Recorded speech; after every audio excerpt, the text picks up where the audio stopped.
Hi guys. నిన్న Saturday big boss 9లో మరీ అంత చెప్పుకునే విషయాలు ఏం లేవు.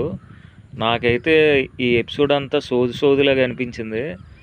ఈ అంటే ఒకరికొకరు బోర్డులు అయ్యి ఇచ్చుకున్నారనమాట. అంటే ఆ బోర్డులు ఏంటంటే ఫేక్ బాండ్ అని మనకి రమ్య మోక్ష ఏమో దివ్యల మాధురికి ఇచ్చింది.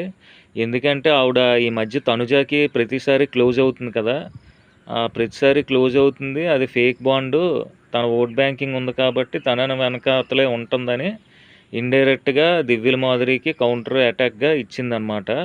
అలాగే శ్రీనివాస్ సాయి మీద మొన్న గేమ్లో రమ్య మోక్ష ఈ శ్రీనివాస్ సాయి కలిపి ఇద్దరు పేరుగా గేమ్ ఆడడం వల్ల, అదే శవపేటికలో పడుకునే గేమ్ ఉంటుంది కదా టాస్క్, ఆ టాస్క్లో ఆడడం వల్ల దివ్యల మాధురి లోపల దాన్ని పెట్టుకొని గ్రడ్జ్ పెట్టుకొని శ్రీనివాస్ సాయిని అత్తమానికి గిలకడం, ఆ పిల్లోడేమో మనిషి లేనప్పుడు వెనకాతలు చెప్తూ ఉంటాడని చెప్పి దివ్యల మాధురి శ్రీనివాస్ సాయిని బ్యాట్ చేయాలని చెప్పి బిగ్ బాస్లో చాలా గట్టిగా ట్రై చేస్తుంది.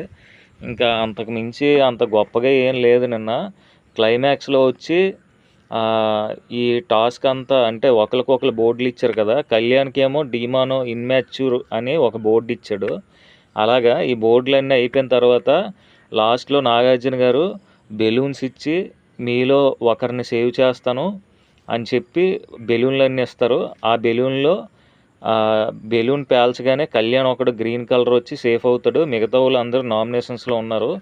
ఆ మిగతా వాళ్ళ నామినేషన్స్ అనేది ఈరోజు సండే టెలికాస్ట్ అవుద్ది. యాక్చువల్లీ మీకు అందరికీ తెలిసిందే, రమ్య మోక్ష ఎలిమినేట్ అయిపోయింది. అది ఈరోజు టెలికాస్ట్ అవ్వబోతుంది అనమాట. ఓకే గైస్, నా వీడియో నచ్చినట్లయితే ప్లీజ్ సబ్స్క్రైబ్ చేయండి. మనం పెద్దవి కాకుండా జస్ట్ షార్ట్ వీడియోలోనే మొత్తం రివ్యూని గట్రా ఎక్స్ప్లెయిన్ చేసుకుందాం. Thank you guys.